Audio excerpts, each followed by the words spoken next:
What type of person or what group do you have the most difficulty agreeing with or respecting? I'll give you a moment, just think about it. Who are those people out there? Who's giving you supposedly the hardest time? Who's maybe in that enemy category? All right. Jesus has a very famous story, a parable, the parable of the Good Samaritan. And you can imagine if he were telling that in your presence, he probably would make it the parable of the good. And now give your answer.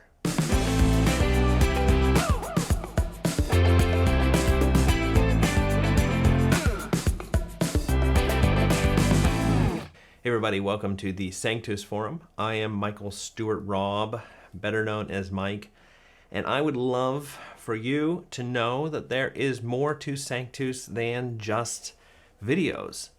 And you would know that if you went over to Sanctus.Institute. You can look around for a little while, but sign up for the newsletter, and then you will find out about the other things that we are doing, how you can be involved, and you don't have to be in Europe to be involved. But you do have to know about it, and therefore Sanctus.Institute is the place to sign up and get those almost monthly newsletters. We're trying to be more monthly, but we're not quite there yet. Today we are talking about Dallas Willard's The Divine Conspiracy, which you've probably already figured out. We talk about this book because it is very good. Dallas Willard is a very good teacher for our day. And we talk about it section by section. There's lots of police and ambulance around my place. Guess it's gone now. Oktoberfest is going on. I live in Munich. And lots of need for police and ambulance. We're talking about a section called the Case of the Good Samaritan, and I just wanted to give you a quick reference to some audio in which Dallas Willard talks about the parable of the Good Samaritan for 40 minutes or so.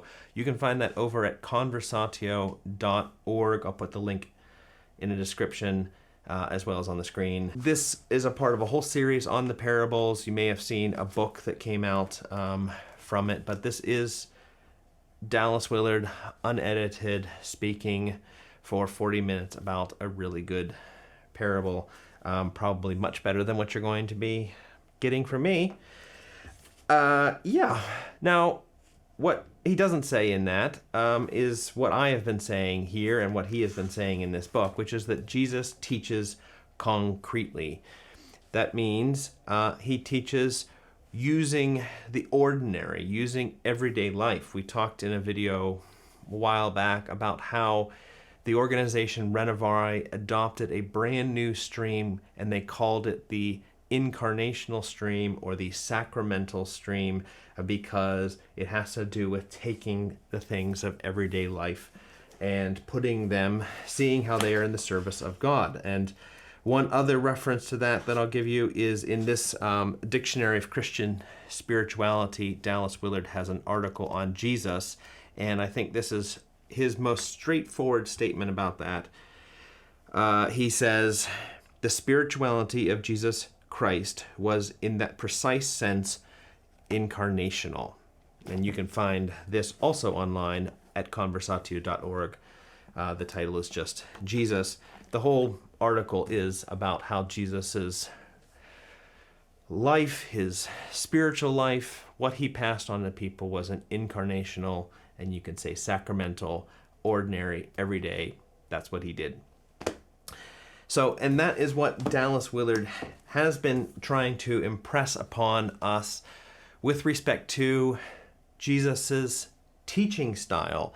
If you want to get Jesus, you have to read the Bible concretely, and that means not just reading it with respect to your own concrete situation. You've got to get back into the concrete situation of its original setting, and Dallas Willard recognizes that fully. It means that you can't read the Bible meditatively, certainly not exclusively meditatively. You can't read it allegorically. This is a really great way to read in things that you believe into the Bible. And that's just not how Jesus did things. That's not the way that he conveyed meaning, and Dallas Willard is trying to convince us of that. With respect to, in this case, the Good Samaritan. Now, what he says here at the very beginning of this section is that these teaching techniques of concreteness, he says they come together in one of Jesus's teachings. And I'll just list these three techniques. He's already talked about the concreteness of the occasion or the event. So something happens around Jesus and he uses it as a teachable moment and says, aha, okay, this can help serve the purpose of understanding the kingdom of God, or understanding God himself, or understanding me and my mission. This is a perfect event occasion for that. It's a teachable moment. The other one is the parable. So parable is very well known, stories with a particular punchline, something that's perhaps unexpected. And that's what's happening here in this story. If you know it from the scriptures, you have a person who is asking Jesus questions. That's the event, that's the occasion. Jesus uses it as a teachable moment, and then he launches into this parable, and the parable is full of historical, very Jewish, very first century realities. Now, the church theologians, church fathers, almost especially, didn't understand this, and they really dove into allegorical interpretations of Jesus's stories. And by and large, it was a mistake. It was just a misunderstanding of what Jesus was talking about. Now, okay, those are the first two. The third technique of concreteness that Dallas Willard thinks comes into this story here is the case. And you kind of have to go back and remind yourself what the case actually is. Dallas thinks that Jesus would take cases, examples of things that he finds in real life, and use them to contradict general assumptions. Now, this form of teaching is something that he thinks that is happening in the Beatitudes. The cases contradict general assumptions. And I think it is not very often noticed that that is going on in this story from the Gospels, that the Good Samaritan isn't just a parable, it isn't just an answer to a teachable moment, but it is also a case of a person, example of a person which you would find in real life.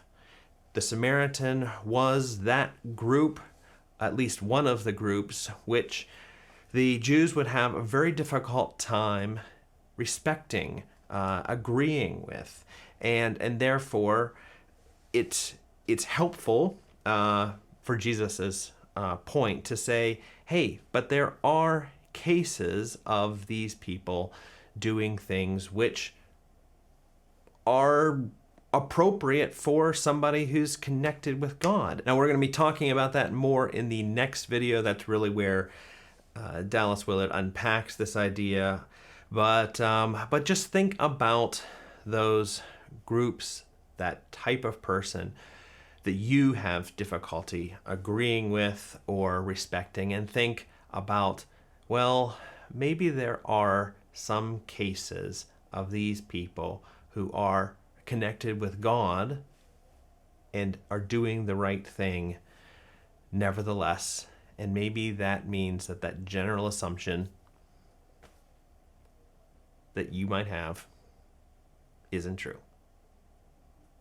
Well, I'll see you next time.